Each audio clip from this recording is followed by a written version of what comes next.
Hello everyone, welcome back to my channel and welcome back to another unboxing video. We're doing a spring themed deck today. This is the Ostara Tarot and this is illustrated by 4 different women, which I'm excited about. They're apparently friends who met in art school. Molly Applejohn, Cooke, Krista Gibbard, and Julia Iredale. So I'm excited to open this up, even though it's not a new release. I figured spring is at our doorstep. Why not celebrate it? So this is all about the vernal equinox, 78 tarot cards and a guidebook. And yeah, it's definitely, it says it's perfect for both novice and collectors. So I'm excited to get into it. It retails for $24.99 and it is published by Red Feather, which is a trademark of Schiffer Publishing. So I will link everywhere that I know that you can purchase it down in the description box below. And again, I am not paid or sponsored to be doing these unboxing / reviews. This is something I purchased with my own money. So let's get into it. It's a beautiful box and look at this. There's a little ribbon here to pull it up and it's magnetic. Okay. All right. So right here we have the 4 illustrators that are actually illustrated and I love it. Okay. So basically they live in Vancouver, Canada. They met at art school and they both share the love of the occult and they decided to get together and do a tarot deck. So as I understand it, they each took a minor arcana suit and illustrated it. So let's take a look at the rest that we got here. Look at the fun ribbon hinges. Okay, so you open it up and you find this book. Oh, and then look at the cards underneath. Oh, okay. So 10 out of 10 for presentation. All right, let's take a look at this book real fast to see if there's anything in here that we need to know. Oh, gorgeous. Okay. Did I skip a page? Okay, so table of contents, we have the major, the minor, and the artist. Okay. So let's see. The Ostara Tarot, owning its name to the pagan vernal equinox, marks the midpoint of spring and ushers in a time of light, rebirth, and new growth. In this deck, you will discover a journey that loosely follows traditional tarot symbolism while also exploring themes of wilderness, surrealism, and feminine intuition. All right. All right. We divided the 4 suits amongst the 4 of us and assigned an animal or family to every minor arcana card, from ace to king, with the exception of the queen, which we left to choice. As illustrators, we understand that interpretation is very much in the hands of the viewer, so we offer this guidebook as a reference tool just to help you get started. May you form an enriching relationship with the cards and discover their core significance to you. All right. Awesome. Okay. Cool. So it does give you the little words here, the keywords, that's what I wanted to say.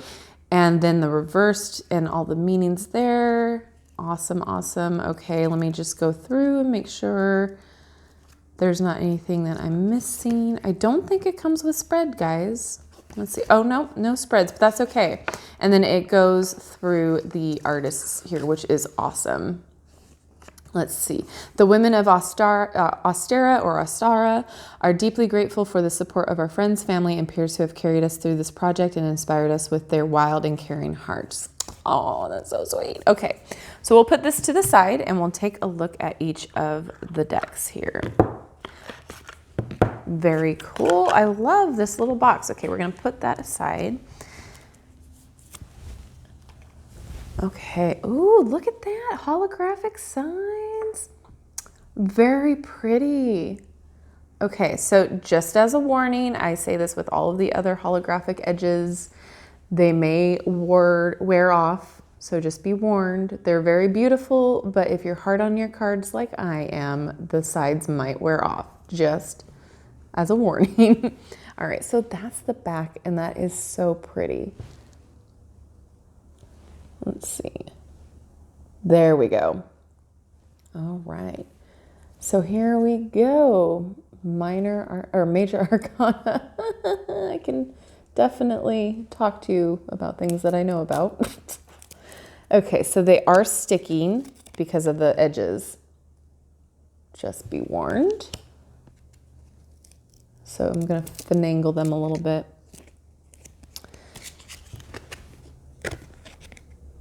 Oh no, come on. There we go. All right, so yeah, just be careful when you unstick them. So far, my only complaint. I love this. This is gorgeous. They are a little glossy, as you can see my ring light there. The cards themselves are very flexible. The cardstock is nice. They snap back really nice. So I'm excited to see how they shuffle. So you might see me struggle a little bit trying to get these cards apart because this holographic edge, or not holographic, the metallic edge is definitely going to take a bit of struggle just for the first part of getting them unstuck. As you can see, they're all kind of stuck together. So this isn't a negative for them. It's a manufacturing thing. So don't get discouraged. Just be very careful when you take them apart because you don't want to tear the cards.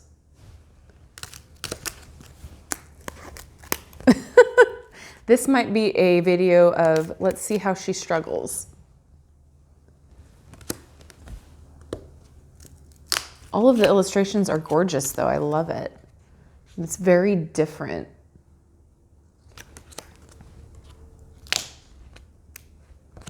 Well, at least there's some more ASMR in this for you guys. Very cool. So yeah, just be careful with those edges, getting them apart, because you don't want to pull too hard or stress the cards, because then you are going to be dealing with torn edges. So I'm going to try to go a little fast just because, I don't want you guys to see me completely struggle here and that be all that you see. So, oh, that's gorgeous. Oh, so pretty.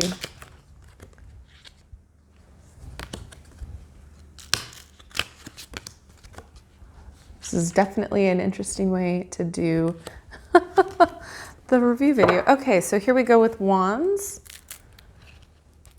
So this is one artist. Okay. There's two. Oh.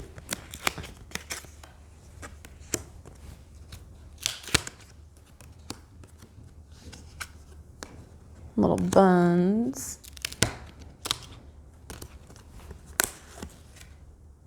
That's really pretty.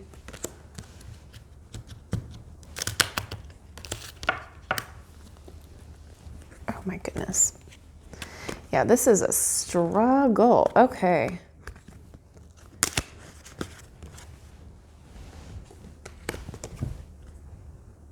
That's really cool. So that's a huge thing to look out for are these edges.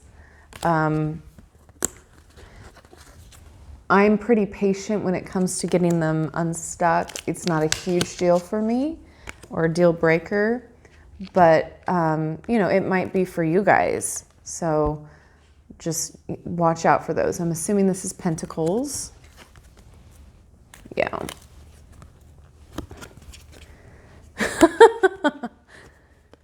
Oh my gosh.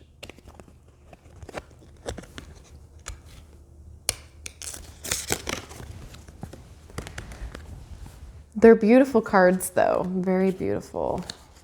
I will say that. All right, so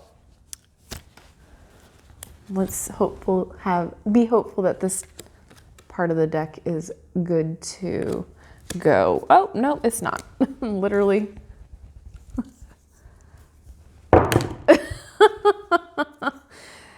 Oh, goodness. All right, here we go.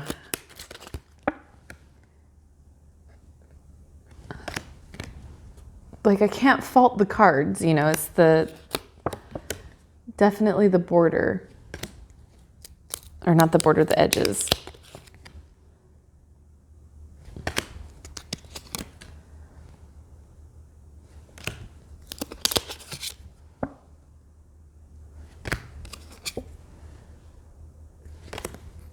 Ooh, that's an interesting one.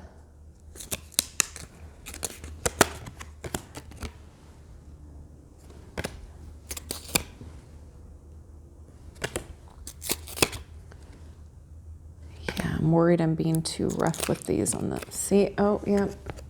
See how that just peeled up right there? And this is where I get frustrated.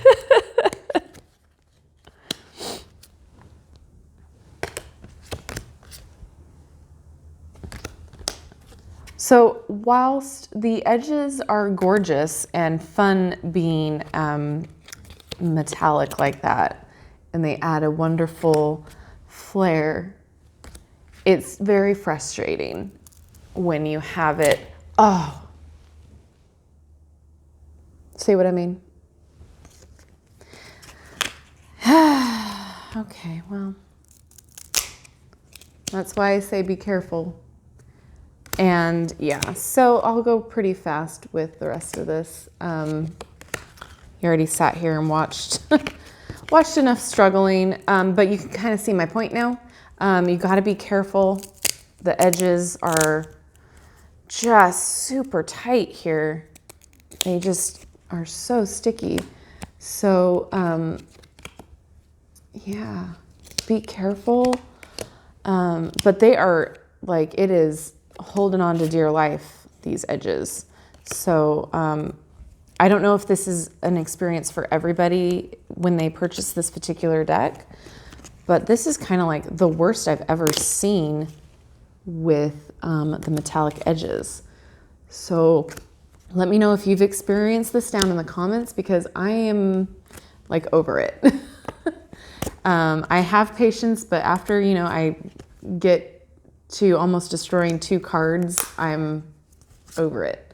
So whilst these are beautiful, I'm very, very much disappointed that it has taken me literally over 10 minutes to deal with separating the cards.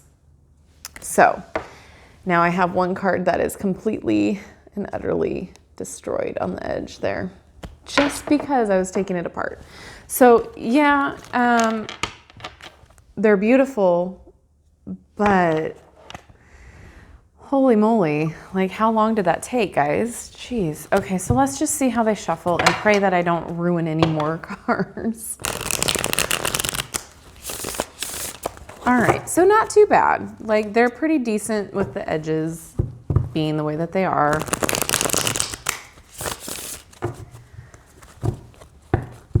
But yeah, I can already see some kind of the markings of the edges, which again, I'm not a huge, like it's not a negative thing for me. I know that my cards are going to get banged up on the edges, but right out of the box, man, that's disappointing. Okay, so what we're gonna do, I'll just take this card. And I don't really, it doesn't really tell you what suit that is. So let's just see if we can find it.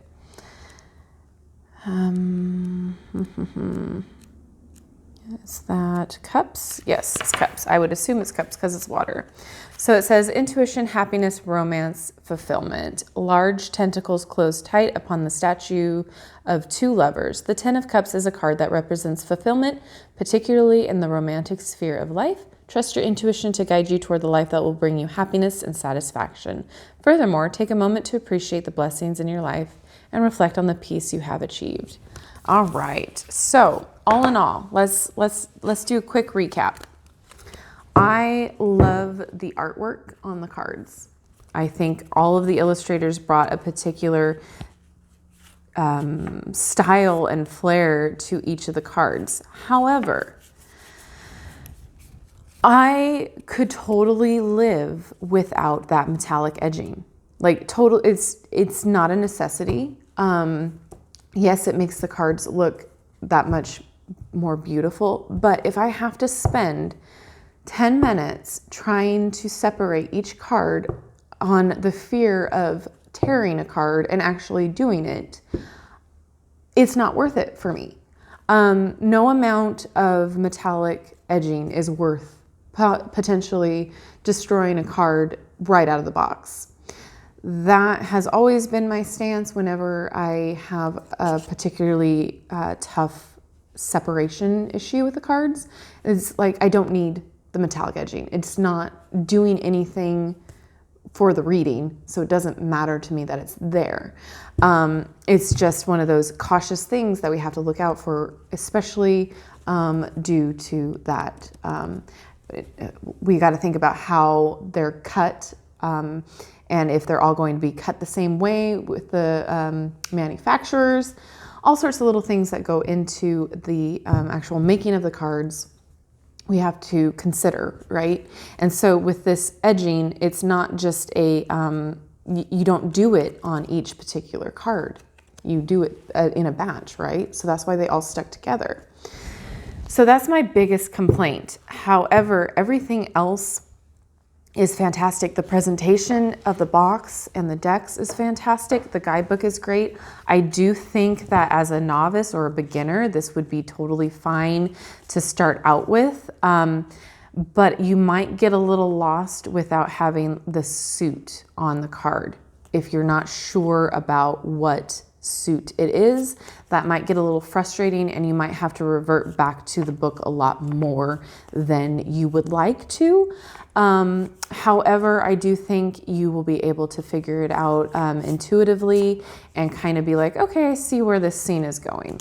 So that's my take on this deck. I did plan on using it for March, the March's pick a card reading.